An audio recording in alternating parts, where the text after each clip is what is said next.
ایک مرتبہ کہیں دو میاں بیوی رہتے تھے، صد کو محبت اور دوستی کے رشتوں میں جڑے ہوئے، مگر طبیعتوں کے لحاظ سے ایک دوسرے سے قطعی مختلف۔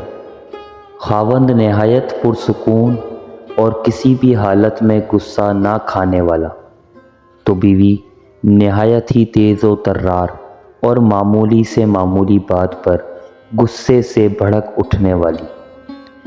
ایک بار دونوں میاں بیوی ایک بحری سفر پر نکل کھڑے ہوئے۔ جہاز کئی دن تک تو سمندر میں پرسکون طریقے سے چلتا رہا، مگر ایک دن اسے طوفانوں نے گھیر لیا۔ ہوائیں مخالف ہو گئیں اور موجوں کے تلاطم نے سب کچھ الٹ پلٹ کر رکھ دیا۔ طوفان سے سمندری پانی جہاز کے اندر تک بھر گیا۔ جہاز پر موجود مسافروں کے چہروں پر تو پریشانی تھی ہی، جہاز کا ناخز کپتان بھی اپنی پریشانی نہ چھپا سکا۔ اس نے مسافروں سے صاف صاف کہہ دیا کہ موجودہ حالات میں تو اللہ کی طرف سے کوئی معجزہ ہی جہاز کو اس طوفان سے بچا سکتا ہے۔ کپتان کے اس بیان سے مسافروں کے دلوں میں بچنے کی رہتی سہتی امیدیں بھی دم توڑ گئیں۔ موت کو قریب پا کر مسافروں نے خوف سے چیخنا اور چلانا شروع کر دیا۔ اس آدمی کی بیوی پر تو جنونی کیفیت طاری ہو گئی۔ اسے تو کچھ بھی نہیں سوجھ رہا تھا کہ کیا کرے۔ بھاگتے ہوئے اپنے خاوند کے پاس پہنچی کہ شاید مصیبت کی اس گھڑی میں فرار و نجات کے لیے وہ کوئی بہتر حل جانتا ہو۔ یہ دیکھ کر تو اسے اور بھی طیش آ گیا کہ گرد و نواح میں مسافروں کے آہ و پکار سے مچی قیامت سے بے تعلق اس کا خاوند حسب سابق پرسکون طریقے سے بیٹھا ہوا ہے۔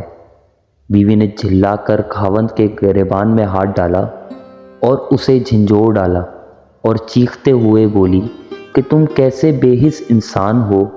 اچانک خاوند کی آنکھوں میں سکون کی جگہ غصے کے آثار دکھائی دیے اور اس نے اپنی جیب سے ایک خنجر نکال کر بیوی کے سینے پر ٹکا دیا۔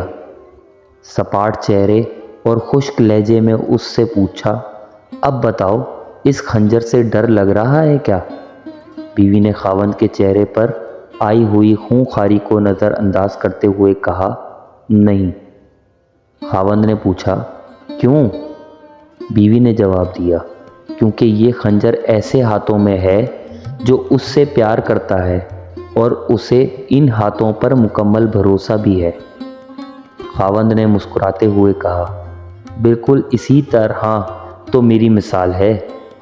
یہ خوخار اور پر ہیبت موجیں اس ہستی کے ہاتھوں میں ہیں جو مجھ سے پیار کرتا ہے اور مجھے اس ذات پاک پر پورا بھروسہ بھی ہے۔ پھر ڈرنا کس بات کا؟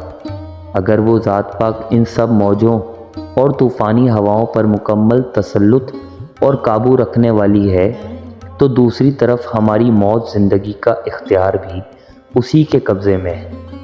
موت کا وقت معین ہے، اگر زندگی ہوگی تو وہاں ہمیں اس طوفان سے بھی نکال دے گا وہ۔ اگر آپ بھی زندگی کی موجوں سے لڑتے لڑتے تھک گئے ہیں اور حالات آندھیوں کی مانند تمہیں مخالف سمتوں میں دھکیل دیتے ہیں تو مت ڈریے کہ اللہ سبحانہ تعالیٰ آپ سے پیار کرتا ہے۔ وہی تو ہے جسے ہر طوفان اور ہر آندھی پر مکمل قدرت ہے۔ وہ ہمیں اس سے بھی زیادہ جانتا ہے جتنا ہم بھی خود کو نہیں جانتے۔ وہ ہمارے سارے رازوں سے واقف ہے۔